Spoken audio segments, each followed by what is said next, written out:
Alright. Part 2 of Naya Rivera.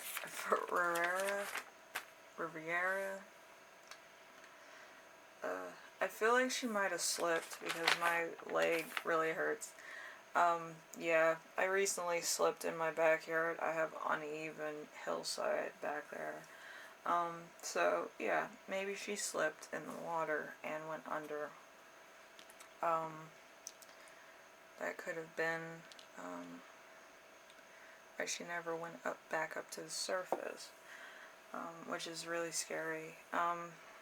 So we're going to start off with July 8th with the astronomy and the constellations. July 8th, I believe, was when she went missing. So the Big Dipper was dangling by the handle in the northeast.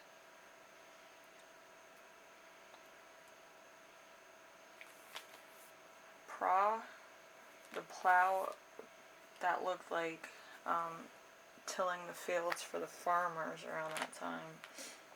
And is like it looks like an old-timey cart in the sky, and when that kind of drags along like that, it means that they're either harvesting or they're seeding, they're doing something for the summer months. July is usually second growing season in some parts, or it could also be September in some parts.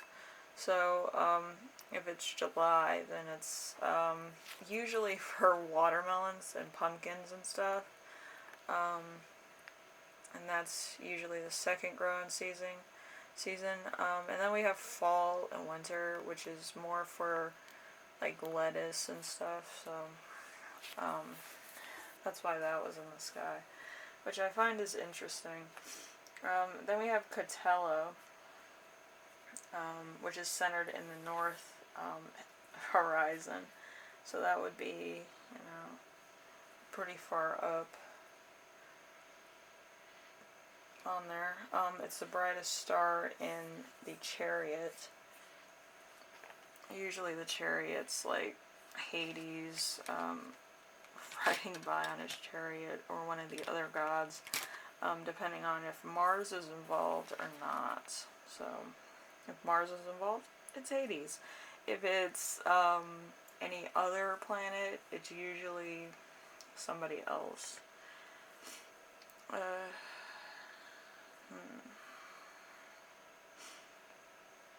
So this was more like, the Chariot is usually the one that's in the winter months. You don't really see him too much during the summer or the spring, because the chariot rider is usually a herald of death, if that makes sense to anybody. So around fall, when like the lands are going into dormant, or the winter time when it's snowing, usually the colder seasons is when you'll see that. For north, it would be probably around September to February, you'd see that. And in the southern hemisphere, you'll see that probably around the summer months and the spring months. Like March to August, I think, or July. So usually it's not up this way. And then we have July 10th. In the east, you have the waning gust moon, which is kind of like more than half the moon is up there, and it's kind of going into a half down to a crescent.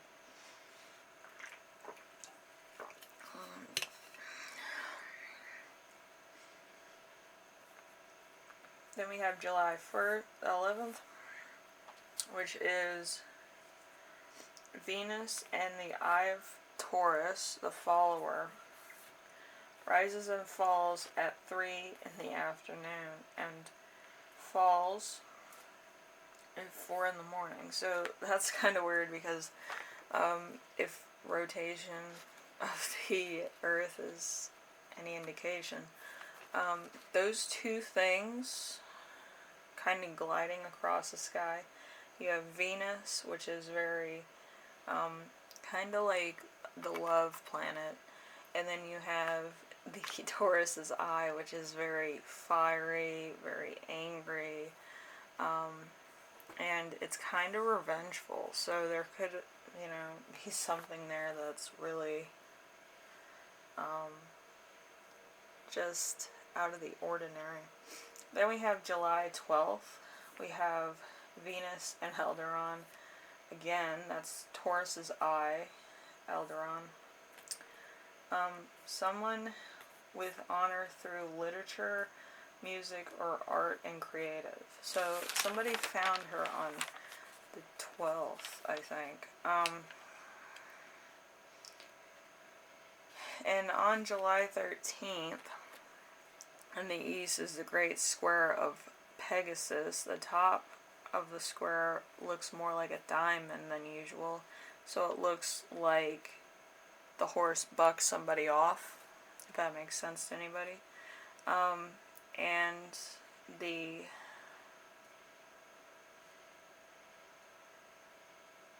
Shire goes in reverse, which is interesting. So that means it's transforming the economy to build a more suitable future for people on the planet.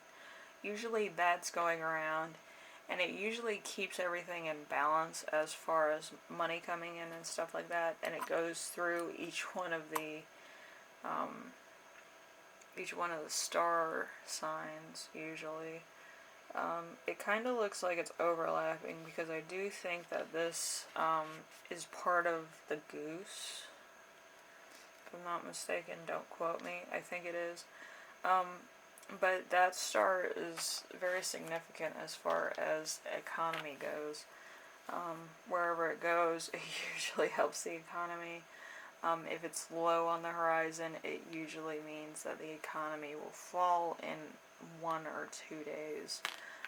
So, yeah, it's a big deal. Anyway, we're going to skip to final words, advice, clues. It could be a little bit of both. She has a long message, so we'll see.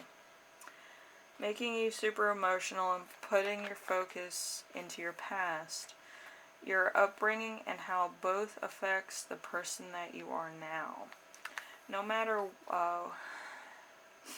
which sign you are, you'll be examining your views of the world and dedicating yourself to global humanitarian issues. Something we could all stand to do right now. You do so as an entirely new person. You might have to renew yourself and get rid of old ideals, routines, traditions that hold you back from succeeding to your full potential. Once the fog has been lifted, you will have the ability to see past the illusions that have been holding you back and upholding you through.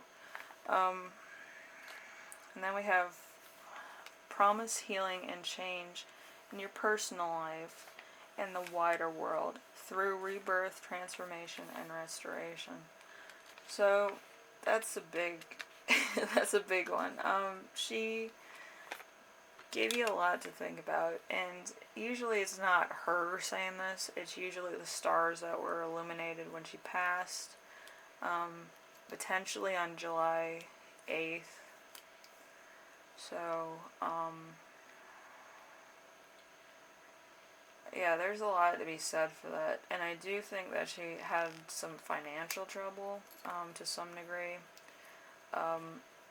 and I feel like this is a growing pattern with the cast of Glee, but it seems like there could be some kind of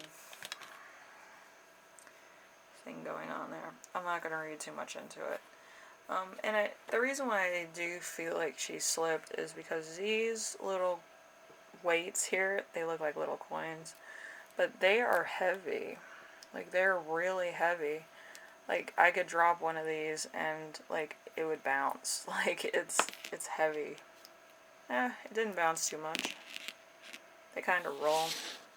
But yeah, they're heavy. They're like the heaviest thing I have in like all my charms. So there's that. But I did get a lot of little stars and a lot of little circles. So it's very interesting. Sometimes tarot doesn't do it for you. Sometimes your own charms will help you. Anyway, I hope this was at least entertaining to some. And, yeah, it's interesting. I liked her when she played Santana on Glee. I liked her more as a solo artist. I didn't like, the group, things that they were doing on that show. I was like, there's so many good voices, but I don't think they go together.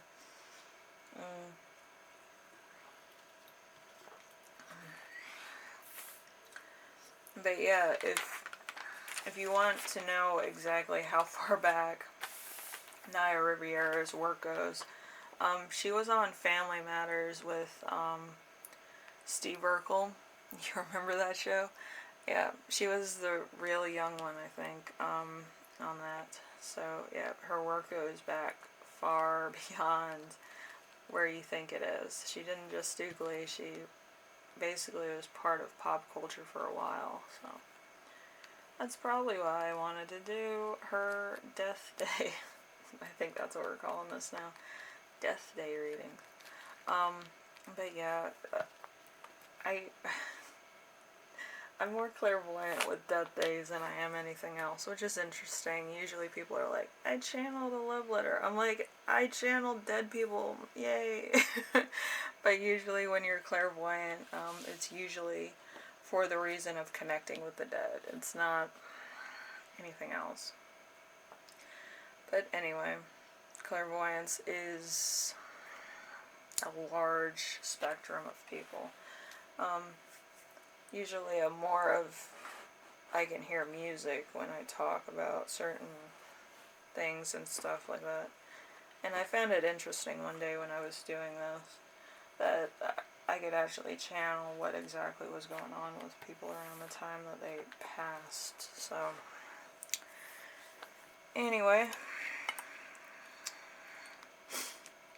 I will see you in the next reading, which I do believe is going to be more interesting than necessary. Just because of the characters in it. I did this one because of, I think the mother, the deceased mother was interesting to me, so I was like, I'm going to use that one. But yeah, you'll see what I mean in the next one. I'll explain it to you of why and all this. But yeah, it's a pretty neat little story. And I kind of did the extended version because I was interested. But with this one, it was just really sad, and there was a lot of moving parts to this one. So, I'll see you in the next one, alright? Bye now.